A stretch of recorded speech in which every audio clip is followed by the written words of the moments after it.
Hello students, today we are going to learn the poem Amanda by Robin Klein.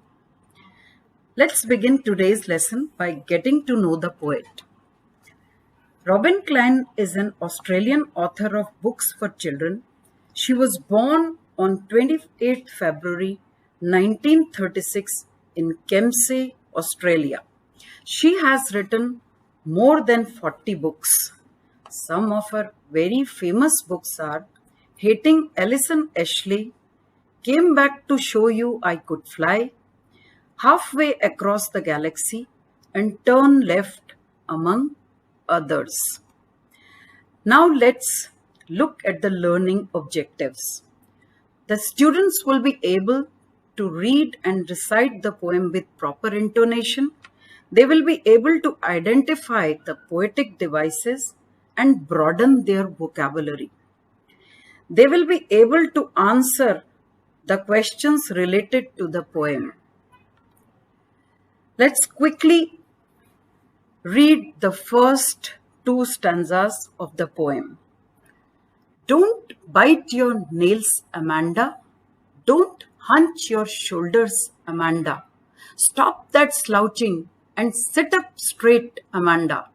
There is a languid emerald sea where the sole inhabitant is me, a mermaid drifting blissfully.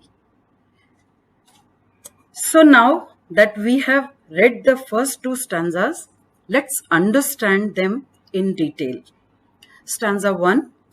Amanda's mother is asking her to stop biting her nails, bending her shoulders, and sitting lazily. She also asks her to sit up straight. As children, you know that mothers have a habit of telling children about do's and don'ts. She instructs her because Amanda is a girl and is expected to behave in a certain way. And here, children, biting of nails reflects Amanda's feeling of restlessness, because the children who are in a habit of biting nails are always restless. They have some problem, some issue. So, stanza 2, let's see what Amanda thinks about it. She is lost in her imagination and doesn't bother about what her mother is instructing her to do.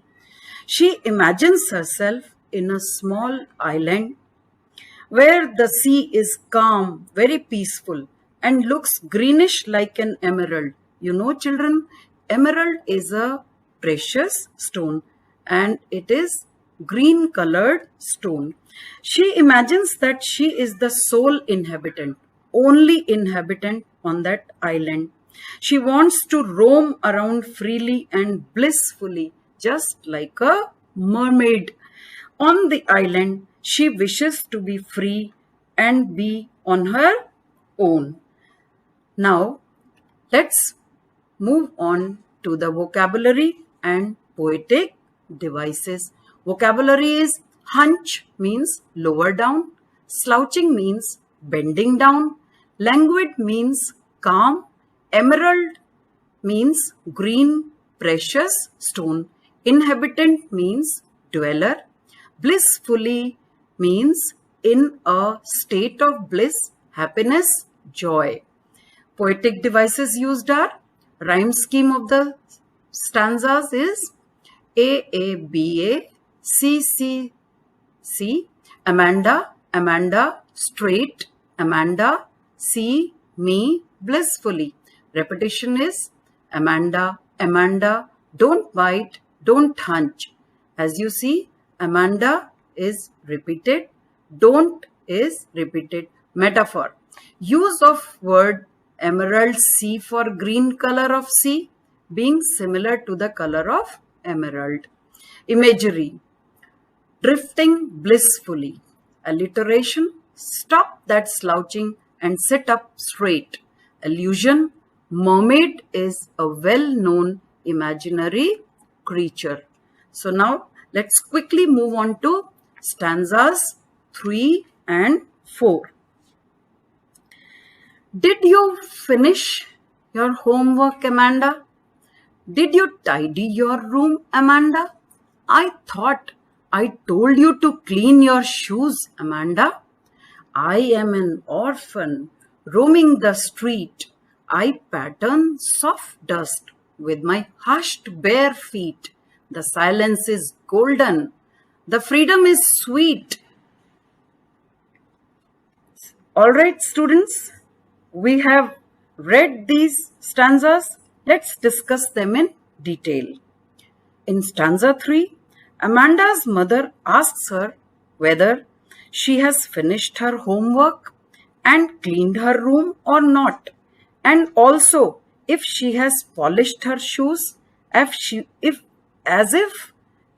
she was asked her earlier to do so. She was asked by her mother to clean her room and to polish her shoes, and she hasn't done anything. Let's see what Amanda has to say about it. Again, she is not bothered. She doesn't listen to her. She is not giving any reply to the questions asked by her mother. She is again lost in her imaginary world. She imagines herself as an orphan. Orphan, you know, children. Orphan means a person who has no one to look after. She is wandering the streets of the town. She is barefooted and her bare feet walk on the soft sand and create designs and patterns on the soft sand. Children, if you walk on the sand, you must have observed that some patterns, your foot marks are created on that sand. She realizes that silence is golden and freedom is the sweetest thing in the world. She wants to break free from her mother's constant nagging. She feels that her mother is continuously nagging her and she is controlling her. She wants to be free. Let's move on to the vocabulary and the poetic devices. Tidy means clean. Orphan means, as I told you, a child who has no one to look after him, her. Roaming, wandering. Hushed, silent. Poetic devices used are rhyme scheme, A-A-D-A, E-E-E, Amanda, Amanda, shoes, Amanda, street, feet, sweet. Repetition, use of word Amanda. Did you finish? Did you tidy? So, these words have been repeated. Metaphor, silence is golden. Silence is said to be precious as gold, for it sought with great difficulty and allows one to grow. It's basically an asset. Freedom is sweet. Freedom is said to be sweet in taste, as in there is nothing that feels better than this. Let's quickly move on to stanzas 5 and 6. Don't eat that chocolate, Amanda. Remember your acne, Amanda. Will you please look at me when I am speaking to you, Amanda? I am Rapunzel. I have not a care. Life in a tower is tranquil and rare. I'll certainly never let down my bright hair. What all we have read in these stanzas? Let's see. In stanza 5, Amanda's mother is instructing her not to eat chocolates as she has acne problem. Acne, you understand? Pimples. And by eating chocolate, her problem may aggravate. This is what her mother feels. So she should be careful. And she scolds her for not paying any attention to what she is telling her, because Amanda is not listening to her mother. She is not paying any attention to what she is telling her. Stanza 6. Let's see what Amanda thinks. Again, Amanda, instead of giving any reply to the questions asked by her mother, loses herself in her imaginary world of dreams. Again, she is lost in her dreams. She imagines herself to be Rapunzel. You know, children, who was Rapunzel? Rapunzel is a character of a fairy tale. She had beautiful long golden hair.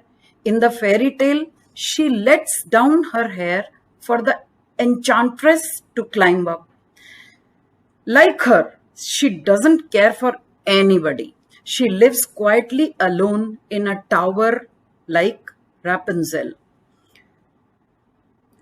Amanda says that she would not let her hair down for anyone to climb up and disturb her. Let's move on to vocabulary and poetic devices. Vocabulary. Acne. Acne means pimples. Rapunzel, a girl in the fairy tale by Brothers Grimm. Tranquil means calm, quiet, peaceful. Rare means unusual. Rhyme scheme. The poetic devices are rhyme scheme, AAFA, GGG, Amanda, Amanda, you, Amanda, care, rare, hair. Repetition, use of word Amanda. As you see, the word Amanda comes again and again. Illusion, use of famous fairy tale character Rapunzel. Let's quickly go to stanza 7. Stop that sulking at once, Amanda. You are always so moody, Amanda. Anyone would think that I nagged at you, Amanda. Let's see what all has been told in this stanza. Amanda's mother is asking her not to look unhappy and sad. She should be a little more cheerful. She says that you are very moody and of quite unstable nature. She asks her to look happy. She thinks that otherwise people would blame her mother for nagging and troubling her continuously. This is what she feels. Let's quickly move on to vocabulary and poetic devices. Vocabulary. Sulking means feeling unhappy. Moody, of unstable nature. Nagged, taunting and troubling. Rhyme scheme. Poetic devices. Rhyme scheme, AAHA, Amanda, Amanda, you, Amanda. Repetition, use of word Amanda. As I told you previously that Amanda has been repeated again and again. Alliteration, stop that sulking. Themes of the poem. Children don't like nagging.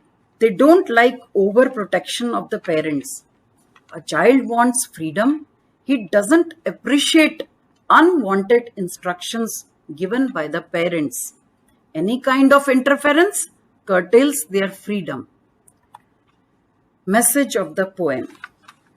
Excessive nagging may make them disobedient, and they may also develop a kind of dislike for real life. The poem conveys the moral that children need to be given more freedom.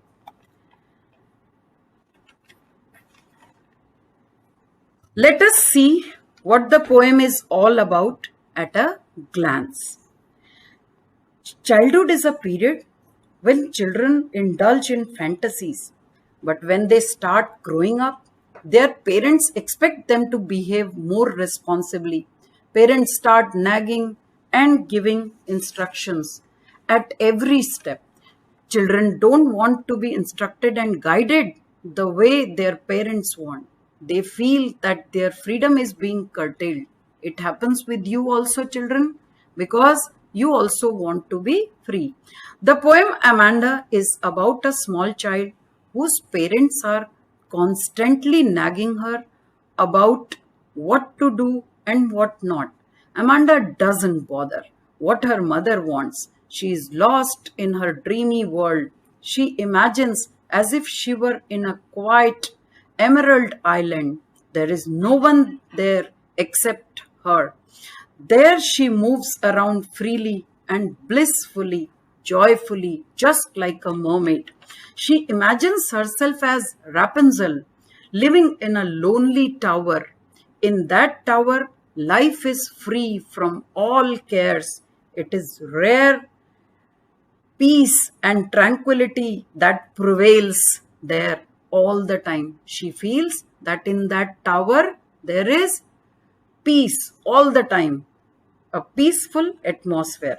She is proud of her beautiful hair as Rapunzel was. She will certainly never let down her bright hair like her like Rapunzel.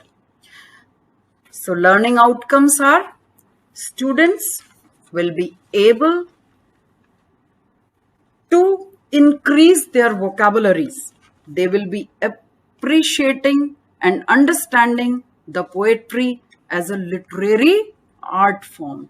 They will be able to understand the various aspects of poetry, such as diction, tone, imagery, figures of speech, etc. And most of all, they will be able to develop their critical thinking. Thank you.